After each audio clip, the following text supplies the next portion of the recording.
Do you hear?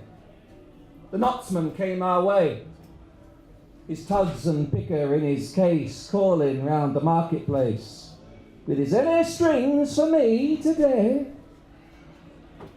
Did you see the knots upon his face? The lines and hitches tightly bound and trailing like a tethered hound, a story of his sharp disgrace.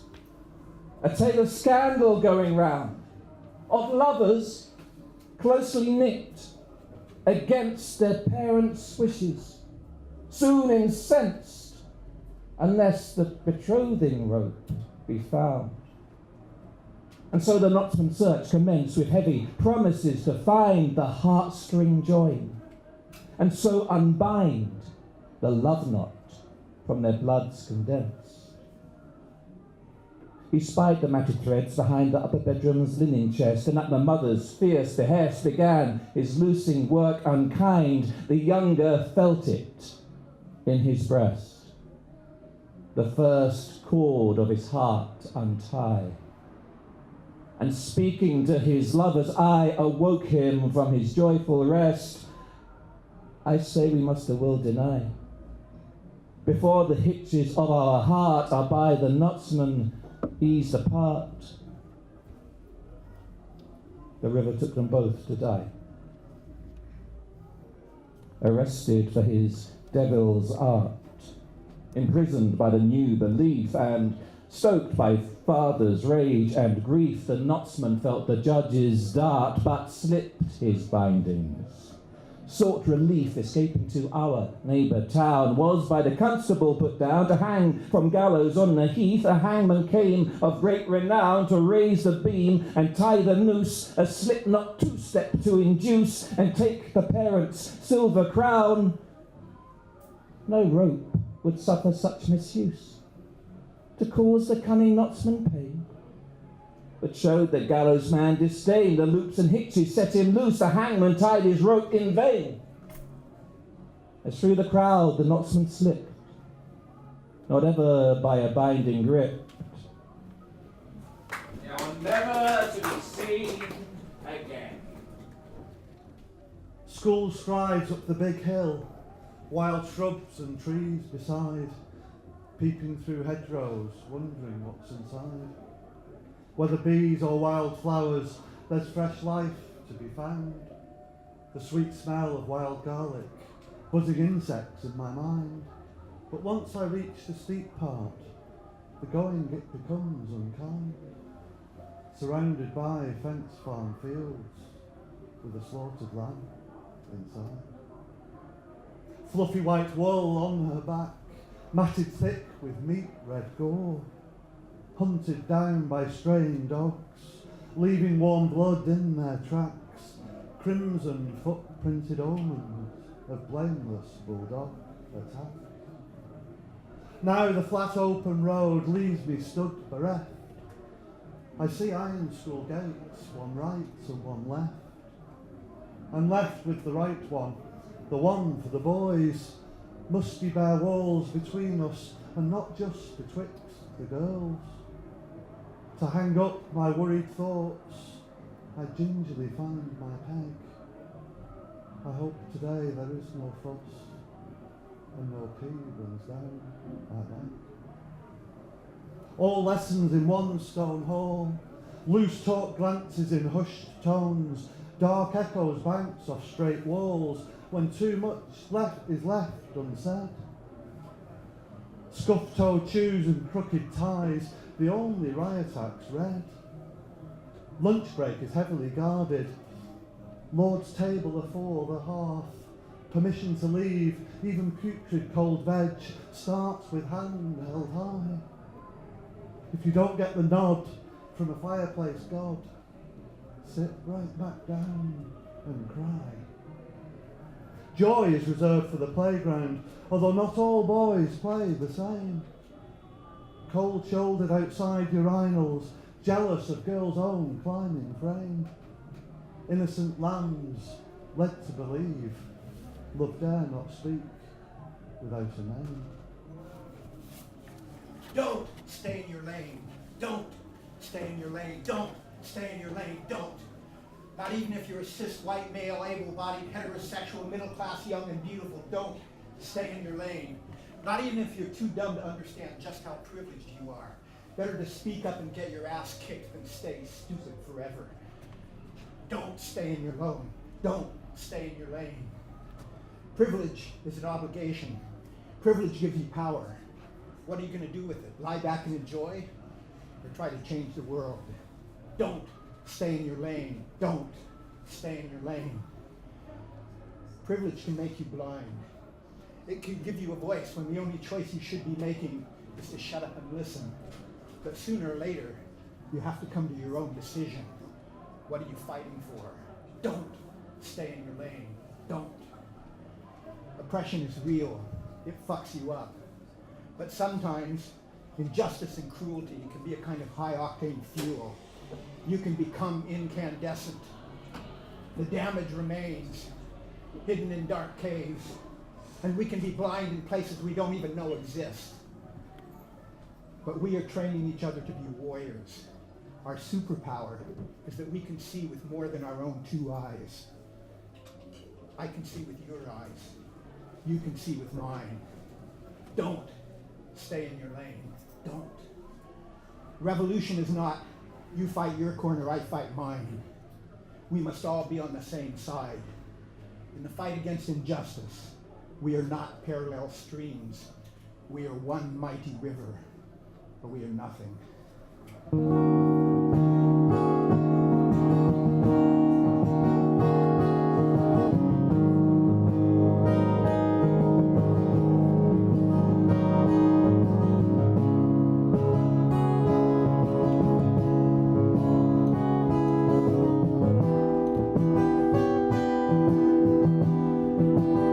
When you're gone, there'll be no one left out of me. There'll be no one left to hold me. Who'll be there when you're gone? There when you come, or when you're gone, there'll be no one to give me shelter. There'll be no one to make it better. Who'll be there when you're gone? There when you come. I was wrong to believe you'd be here always. How could anybody ever take your place? Who'll be there when you're gone? There when you're gone. Who'll be there when you're gone? There when you're gone.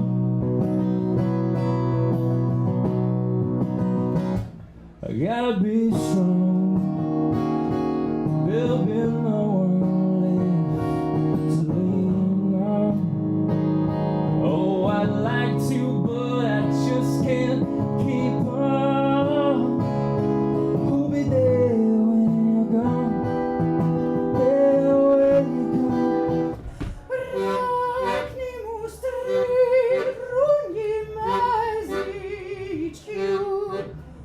So she lives in the water.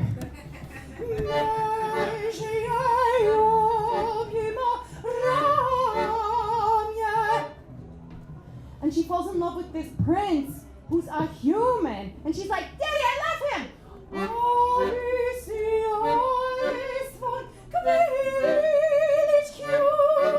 And her dad is like, Ariel?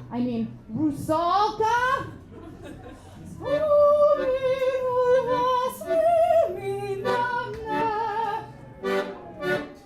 And her dad, he doesn't go like bashing up her gadgets and gizmos aplenty or anything. He's like, look kid, this thing with the human, I think it's a mistake. But I'll tell you what, I'm gonna take you to Jazzy Baba's. And she's like, Dad, the steakhouse? And he's like, no, the Sea Witch.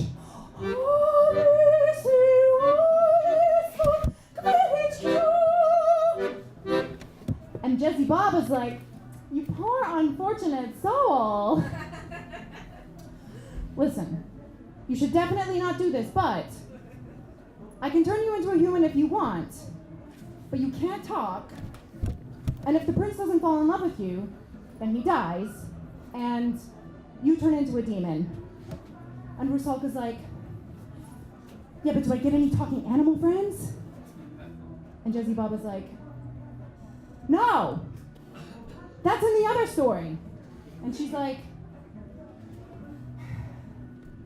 fine, I'll do it.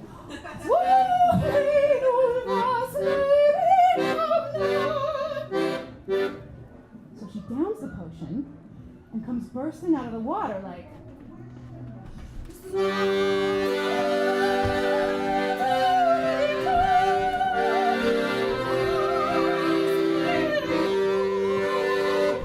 and the prince is like, nice hair.